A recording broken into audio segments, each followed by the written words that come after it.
welcome to my live today. I'm so glad you came to join me. And I just want to start out and let you know I will be looking down and away from the camera sometimes because I am using my notes right here on my phone. And so we're going to get right into it. I'm going to be talking about the anti inflammatory medicinal foods that you can use to reduce the inflammation in your body and you have inflammation and in the places that inflammation shows up and what that inflammation can be a sign of. I want to make a disclosure at the top of this. I am not a medical professional.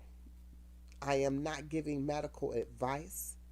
I'm only sharing my own experiences and research that I've done for myself with you in hopes that you could see some signs and go see and seek medical advice as well. Again, I am not providing you medical advice. This is for information, educational, and entertainment purposes only. That is my disclosure. I will be saying that disclosure throughout this live. So let's go ahead and get into it. First, I want to say inflammation can be the type of thing that shows up to warn you that something's going on inside your body. Just know inflammation is not a normal thing that happens within the body. It's not normal to have swollen or inflamed joints or swelling within your body. That's not normal. And it is a warning sign to your body because we have to pay attention to our body. Our body is what's going to tell us what's going on with us. So once you see the problem, see the inflammation, at least you know there's something that needs some attention and you can start to redirect or address it before it becomes something else. So using the preventative measures. This inflammation can be signs that diseases are coming. We're talking about things more so as that's progressing or that is continual. Just to give you an example, I have, and I speak about it often, I have inflammation in my right foot. And it gets inflamed based on the foods that I put in my body. So if I put in foods that are not agreeable with me, more heavier salt intake, I'm very sensitive to the salt intake. Um, and if it's like that, then you can see the inflammation start. Now, the not only are we going to discuss the medicinal foods, we're going to also go into quite a few other methods that can reduce the inflammation as well. So I'm going to get right to it. The inflammation that you may see may be in your joints and it shows up like arthritis, but you also can see it in within, like I said, your feet, your knees, your hips, things like that. If you see swelling or inflammation in those areas, those could be other signs of other things that are beginning to form in the body. So when you start to see it, the first thing you need to do is start to do some preventative measures. Okay, so we're going to get into what these foods are that can be anti inflammatory foods. I have been diagnosed with, um, in my past, with high blood pressure, which is an inflammation. I have been diagnosed with high cholesterol, and I've also been diagnosed with hyperthyroidism. These three things all center around inflammation, and in one way or other has led to these issues within my body. Today, I do what I'm doing now. I study my body. I study what has been told to me that I have and look for ways that I can overcome and or reverse these things. Okay? So this is what I've been doing. Now, again, back to what these things are that will allow you to keep the inflammation down in your body. All you need to do is catch it before it's not able to be reversed, right? So you want to catch it before you're diagnosed with whatever it is. You don't want the diagnosis. You want to pay attention to the inflammation. So you may get, what if you get a diagnosis that says you're pre-diabetic? Pre-diabetic is not a great diagnosis, but it means you're not diabetic, but you're almost there. So you got an opportunity to reverse that. Borderline hypertensive is a diagnosis, but it's borderline, meaning you don't have hypertension, but you're getting there. So if you continue with the same type of diet, foods, and not paying attention to your body, those things grow into those type of diseases and functions in the body. And so I'm still studying quite a bit on the thyroid. I haven't quite conquered that quite yet, but I do know how it works for your high cholesterol, right? So I spoke to you on hypertension. Hypertension is based on how the foods you put in your body, and whether you have, whether you're exercising, moving around, things like that, that makes a difference. And also, when it comes down to the um, high cholesterol, it's the same thing. The more active you are, and the less you put in your body that contributes to more cholesterol. High cholesterol is like a thickening of a thickening in your bloodstream of like, it's almost like fat that grows in your veins. And I don't know exactly what it's called. Again, this is why you consult a doctor. I'm just giving you my experience and how I perceive it. My perception is that it's like a thickening of the vessels, and it causes the blood to not be able to flow freely, which can then cause things like heart attack, stroke. These are all the things that can come from this. Heart disease, right?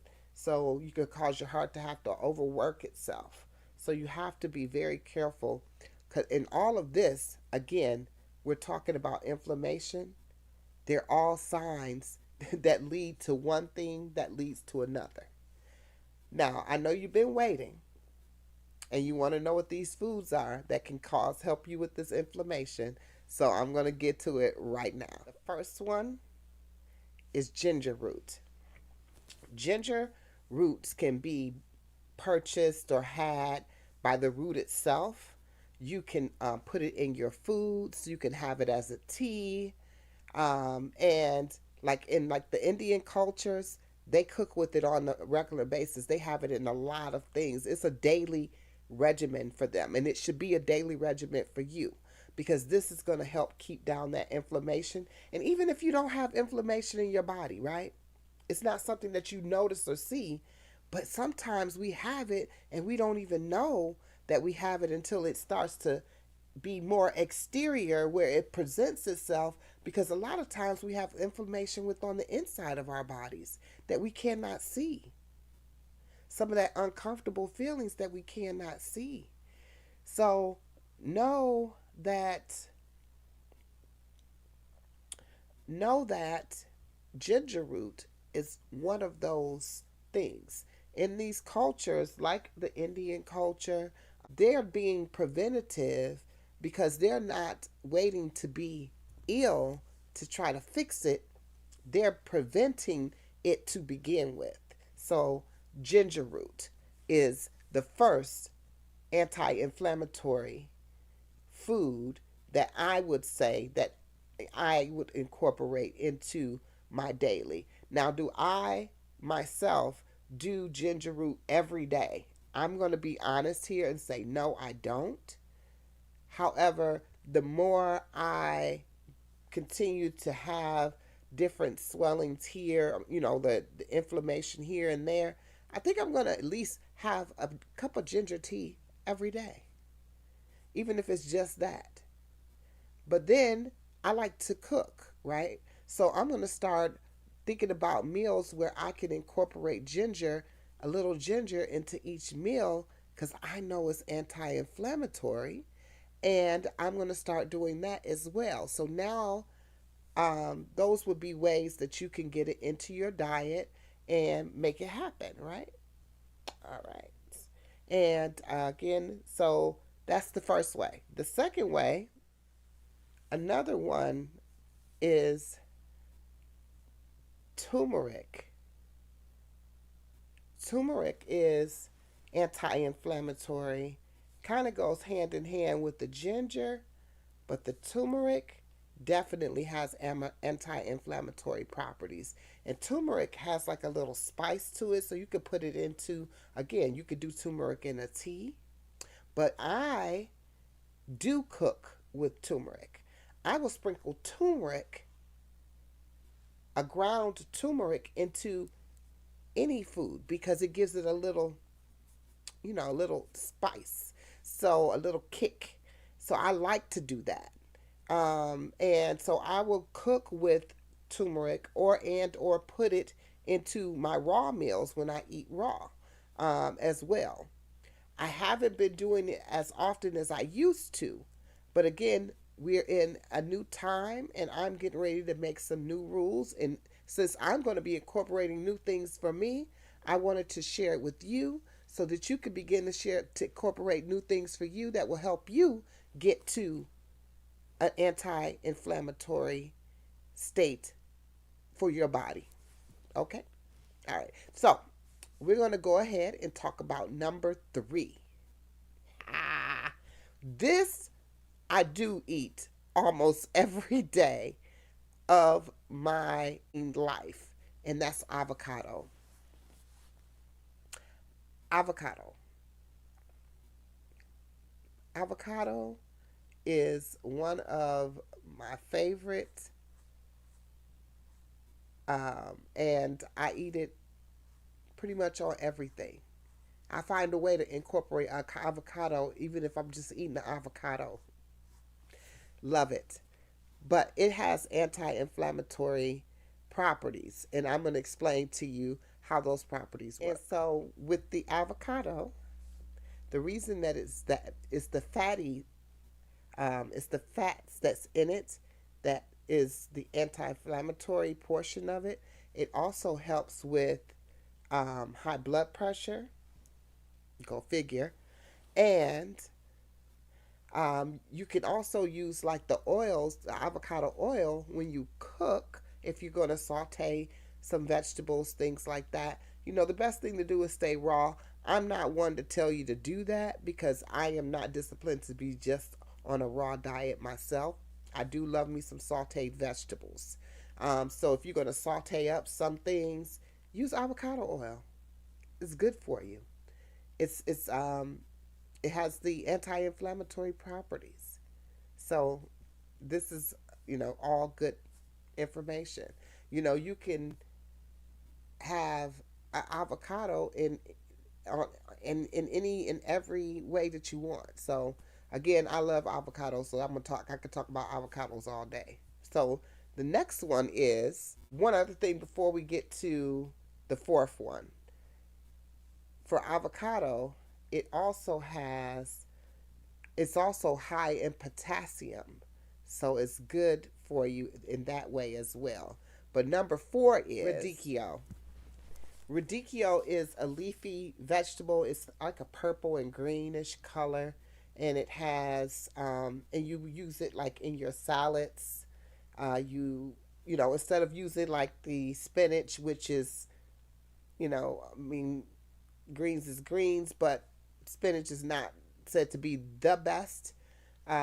Tastes good, but you know, I like cooked spinach as well. So it actually cooked it takes down some of the things that it has in there. The acids that spinach has in it, it brings that down when you cook it. However, the radicchio is excellent. It's excellent in salads, and you'll see it in the store. It's like a purplish color, and it tastes excellent, and it has that oxidative um, properties in it. So radicchio, and it of course has the properties to reduce inflammation. So that's a win-win. So if you want to make a salad, instead of making it with, you know, using iceberg lettuce, romaine lettuce, use some radicchio and see how you like that. That's a good way to try it out. Consult your doctors before you take any advice from anybody, because you want to make sure that even the natural ways that you do things lines up, because if you're taking medication, that natural thing could possibly already be in that medication and can cause an overdose, because they usually take what's natural and create a medicine that is that you take, but the medicine has additional chemicals and things like that as carriers for the particular natural source. So you have to be careful. I don't know if you ever known of a person who takes medication for high blood pressure but have been told to stay away from fruits like grapefruit, oranges, lemons, things like that. And fruit is actually really good for you. So, but they don't tell you to stay away from, you know, pork, chicken, um, beef, dairy, all these things that cause inflammation in the body. They don't tell you to stop utilizing that, because the inflammation again leads to things like high blood pressure. So kind of like this cycle. However, you have to utilize the tools that you have. The doctors are in place. They were trained a certain way, and that way that they were trained as doctors are beneficial to us in its own way. And because of that, you have to take care of you as well. Because a doctor can't do anything for you without you explaining to them what's going on with you. So once you give them an explanation of how you're feeling and the symptoms of what you feel, they then go into what they call ruling out. I know I'm a little off subject, but I want to go into this just a little bit here. They go into ruling out what it is or what it could be, because so many symptoms mimic certain things. The way you feel for high blood pressure and the way you feel for diabetes, the way you feel for heart disease, the way you feel for what I can go on. They can all have similar things. So they have to go and they go through this whole diagnosis thing of what you got, what you got, what you got. Recently, someone I know was hospitalized. They kept him in the hospital 3 days because they could not quite figure out why they were the way they were. So the person had a shortness of breath. They took all of their history, they put it into the system, made their notes. Also, just so you know, what you tell the doctor and what they tell you and what's actually in the chart is typically not the same information. I'm just letting you know that. Just to let you know. Now, this is a side note, too. Typically, that's happened before. It's happened on several occasions. But that's not what we're here to talk about. We're talking about inflammation in the body. And we're talking about how doctors are utilized to assist you with helping yourself.